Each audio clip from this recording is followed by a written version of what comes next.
Welcome back to another episode of My Legacy Garage. Today, we're going to clean it out a little bit, see if we can find some history in there to give us some clues, just to make sure the story all lines up, and maybe if it's got any mechanical issues.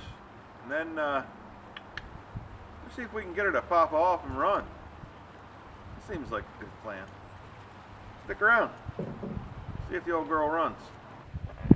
I know it might seem a little bit weird to be cleaning the junk out of it before you know if it runs, but I know it spins over.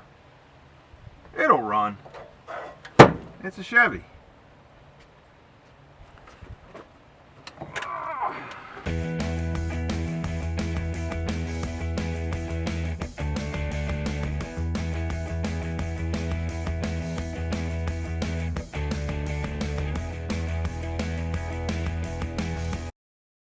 I'm a little bit hesitant to stick my hands all up in this nonsense. Oh, what do we have here? Oh, look at that. An old pair of vice grips. So here's all the things of interest that I found in the truck. Of course, we have a random container of bolts and knobs and the old thermostat sensor, possibly a carburetor return spring, I'm not sure. But I don't throw any of that stuff away until I'm sure I don't need it. There is some evidence that it had some cooling problems. We've got a thermostat housing gasket. It's got a new radiator cap on it. And I say new, it's probably 20 years old. And it had a new thermostat put in it, it looks like. Now, what I did find is this old registration right here from the newest one I could find. I found several other ones in here all the way back into the 80s, but this one is from 1997. That appears to be the newest one in the truck. So as far as I can tell, it hasn't been driven in 23 years, which jives with what I was told when I bought the truck and how long it's been parked. There's a couple other random things in there. This is the leftover stuff from the aftermarket gauges that somebody added. Somebody did obviously try and get it going a few years ago. Either that or we're going to find out that it likes a little whiff of the laughing gas to get running, which is possible if she's pretty tired. There was an oil filter laying in there. I don't know if somebody was going to do something with it. Who knows? More evidence of a cooling problem. There's some antifreeze in there. But far and away, the coolest thing I found was the vintage vice grips. That's definitely going in the keep pile, for sure. Feel a little bit guilty stealing the battery out of the old white truck here, but I don't want to go buy one, so that's what we're going to do.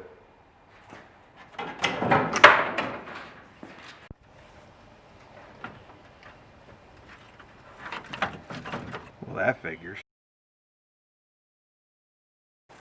Tired of getting poked in the junk. Gotta go.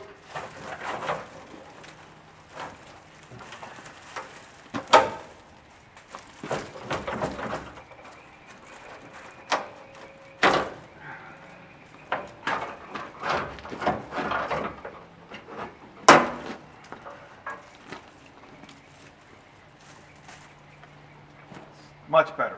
It's time for the fire test. We're going to take the negative battery cable. We're just going to touch it on here and see if anything, erupts into flames. Well, there's no sparks. It's a good sign.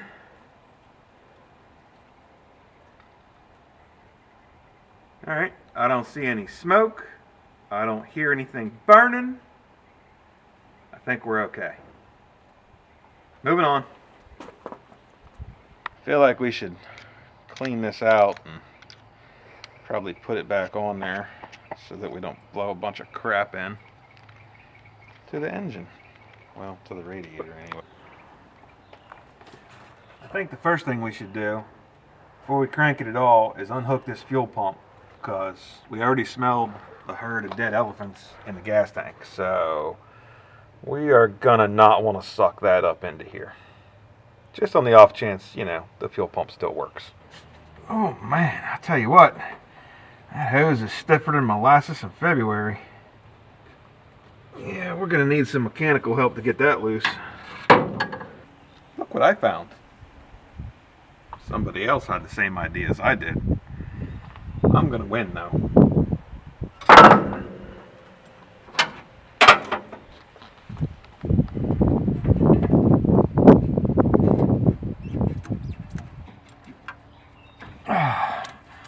I win. Alright, let's get this air cleaner pulled off and see what we got in here.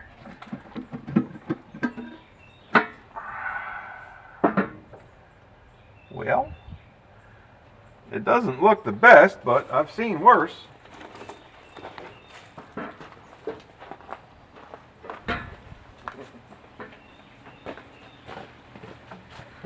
Fun fact, there's no air cleaner in it.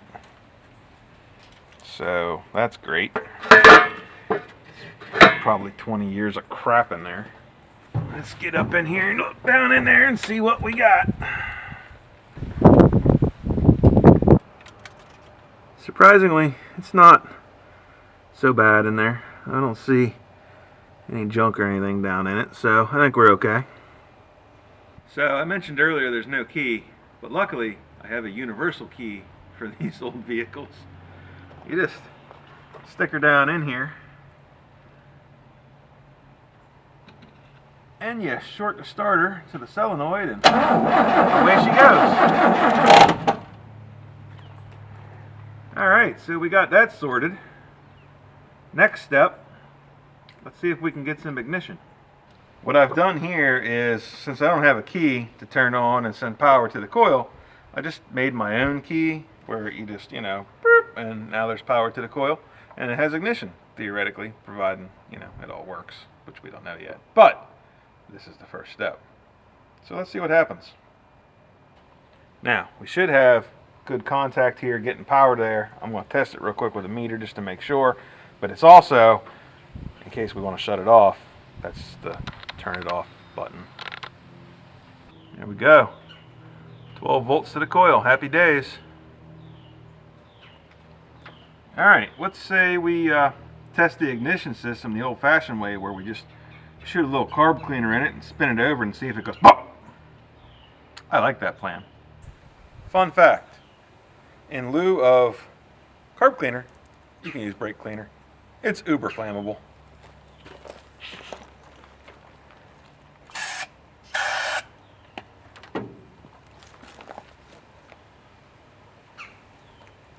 I'm fairly certain it's not supposed to just leak out when you spray it in. So we might have some issues there that we're going to need to address. But let's see if it'll make some noise.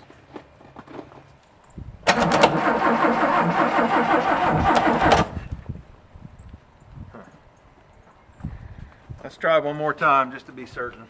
But I'm going to say we've got an ignition problem.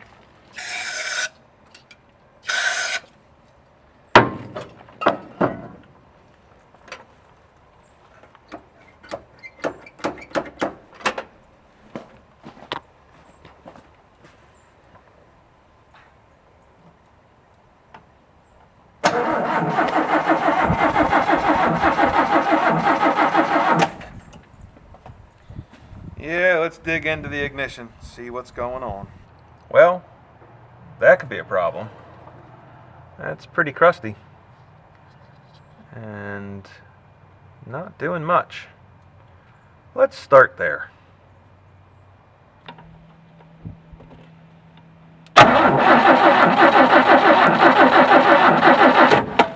Alright, so we're not getting any spark out of the coil. Let's dig a little deeper.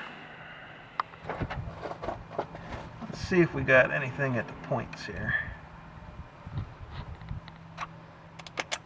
Yep, there's power there. This is too fat to really activate those points. Let's spin it over and see if the points are opening and closing and arcing like they're supposed to be.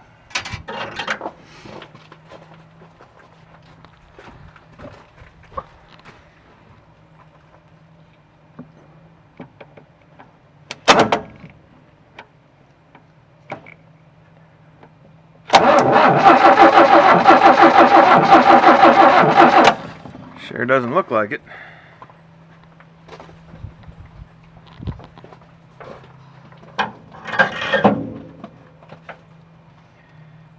reckon it's time to clean the points. We've got a lot of corrosion down in there. It's really bad. Might have to break down and buy a new cap. It's pretty rough. Alright, well, let's see if that made a difference, shall we?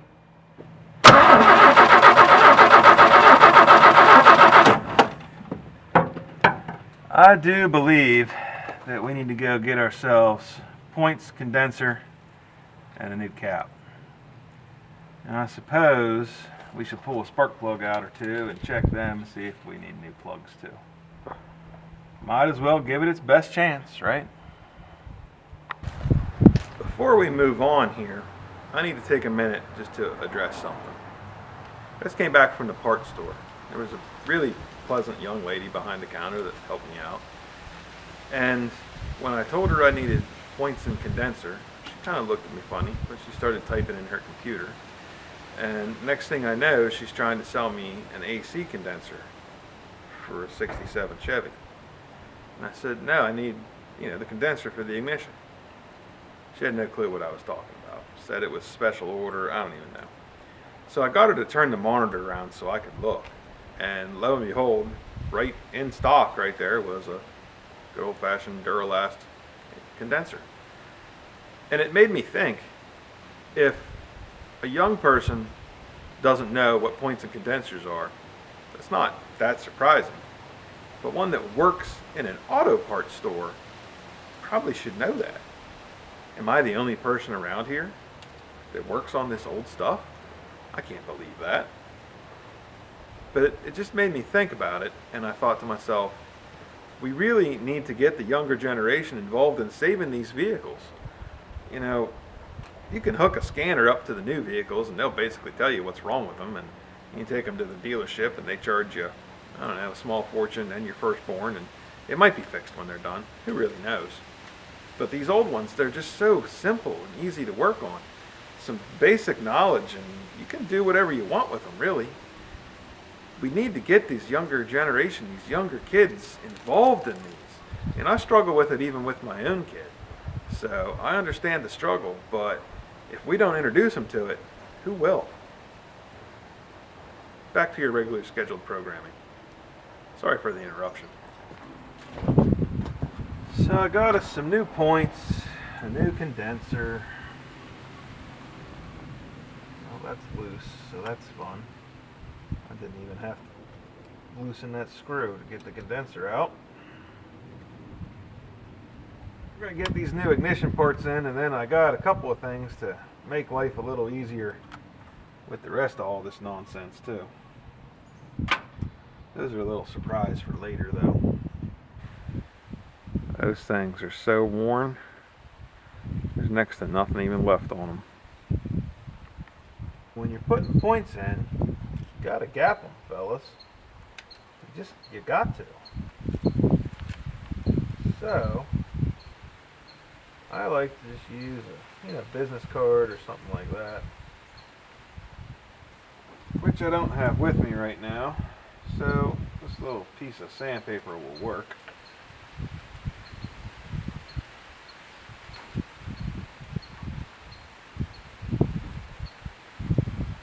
Like so.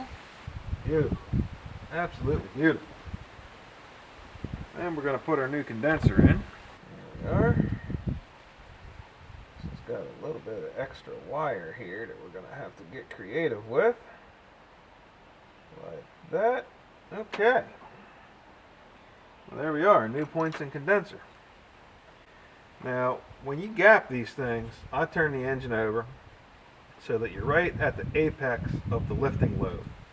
And then you go ahead and you put something in the points and you push them up against as far as you can, put something in there, and then you let them out until they stop moving on their own. The spring tension goes away. And then you crank them down right there, pull out what you have gapped in there, and you got a nice perfect gap on your points.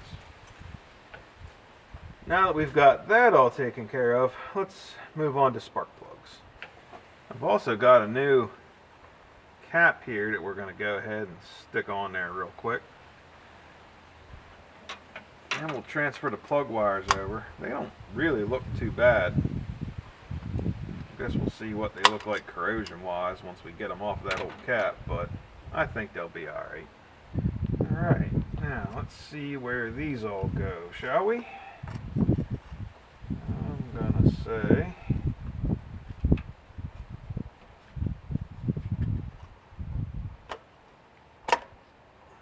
yeah, they don't look too bad. That one goes there, because it goes right there. And then we're just going to go around and stick them on here where they go.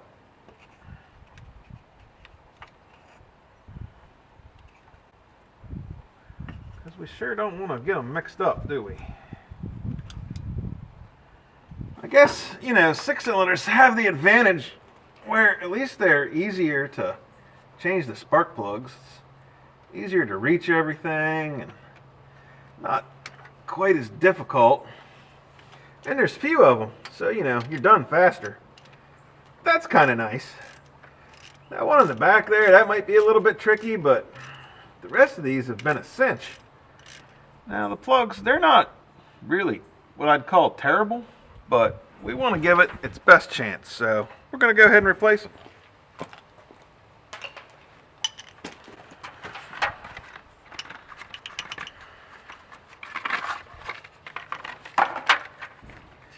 Now I will tell you, when you get these new plugs, they're pretty well gapped good enough, but you always want to make sure they're not mashed in or anything, because it would really suck to get it all together and get it lit up and it's got a dead cylinder, and here you are thinking, oh man, it's got a dead cylinder, it's a junk engine, when really all it is that brand new spark plug you put in.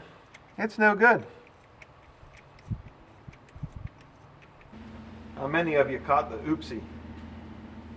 I was cleaning up the tools and stuff here before I thought about trying to spin it over and check for spark again, and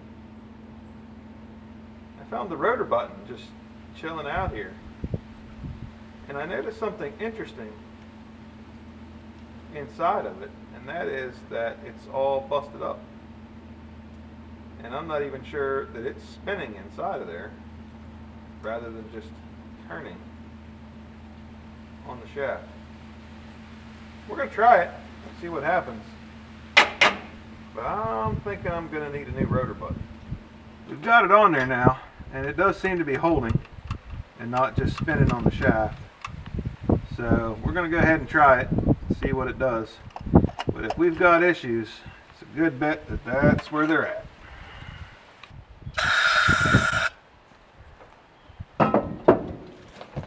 Alright, let's see if something catches on fire.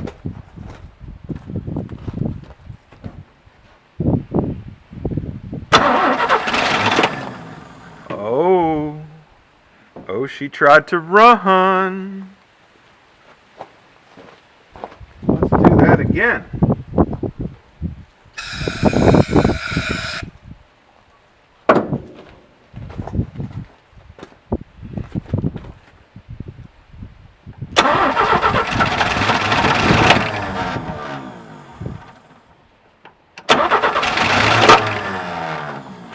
Oh yeah, I think we're going to get somewhere with this old girl.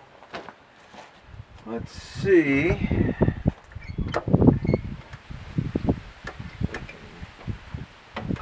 Get her to do a little more than that.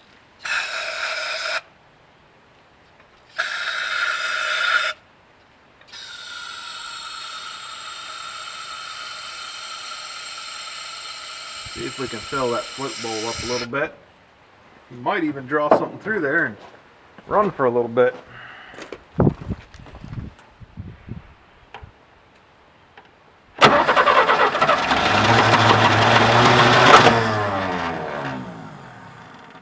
Well, I think we need to give her a little throttle.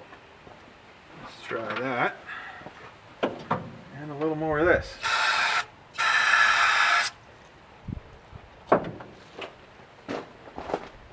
And away we go again.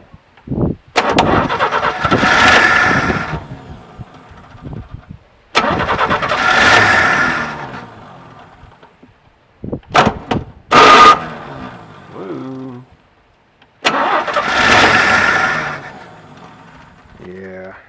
think we're going to be able to get her to go.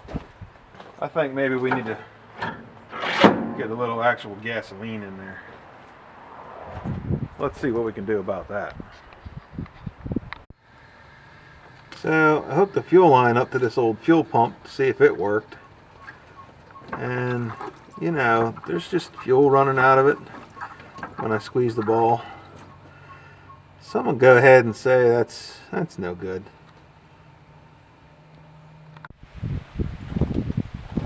I think I did manage to get a little fuel in the carburetor during all that nonsense with trying that old fuel pump. So I'm going to try it and see if it's going to run.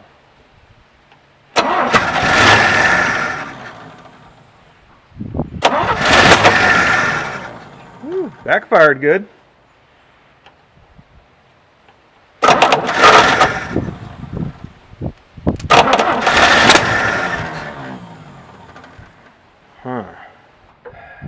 We might need to address this carburetor. I think for starters, we're going to see about just getting a little fuel in it and see what it does. Here we are a little later in the day. I had a buddy come over. We had to put some brakes on his car real quick and had to push the truck back out of the way so we could get the Jeep out of the garage and his car in the garage, and it was, yeah, it took all day. And it shouldn't have to do brakes, but we ended up having to change the rear calipers because they were seized up. It was, we've all been there, right? So let me show you where I've gotten with this since that fiasco ended. I have gotten a fuel line rigged up to my boat tank, and I have primed it, and now we're going to see if it's going to run or not. That's the plan anyway. We're going to give her a little cheap juice here. Going to give her a couple more squirts.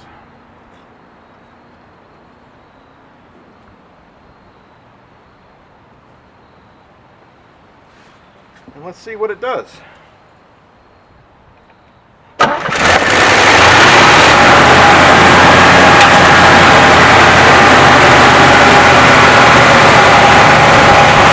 Hey, how about that?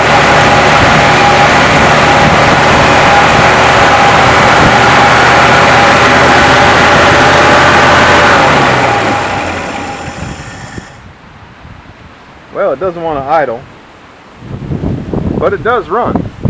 Well, we've gone ahead and adjusted that idle up a little bit. Try that instead of having a screwdriver stuck in it. Let's give her a little go juice.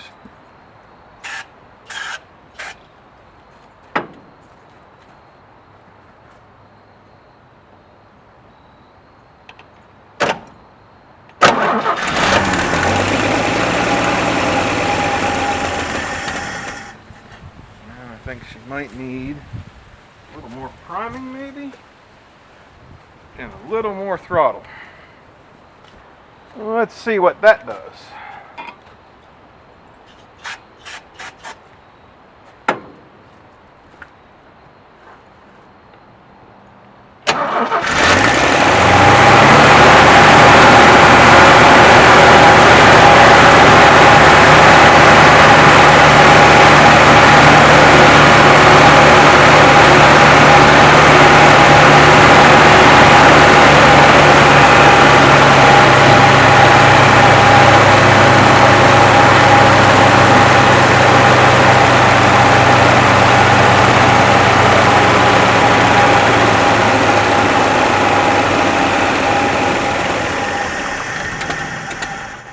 I think that's gonna about do it for this video. If you liked it, hit the like and subscribe button. See what happens next. That's gonna do it for this one. The carburetor needs to be gone through, so I'm gonna get a rebuild kit for it, and we'll rebuild that, rig up a little better ignition and fuel system, and I think we'll see if we can drive it around. Then we'll clean it up good and see what we really have. So if you want to see what happens with all that, you know what to do. Also, we're giving away a free $50 gift card to Amazon. Down in the description you can enter. It's free. Don't have to do anything but subscribe to the channel. So I highly recommend it. Give it a shot. Who knows, you might win 50 bucks just in time for Christmas. Thanks for watching another episode of My Legacy Garage. We'll see you next time.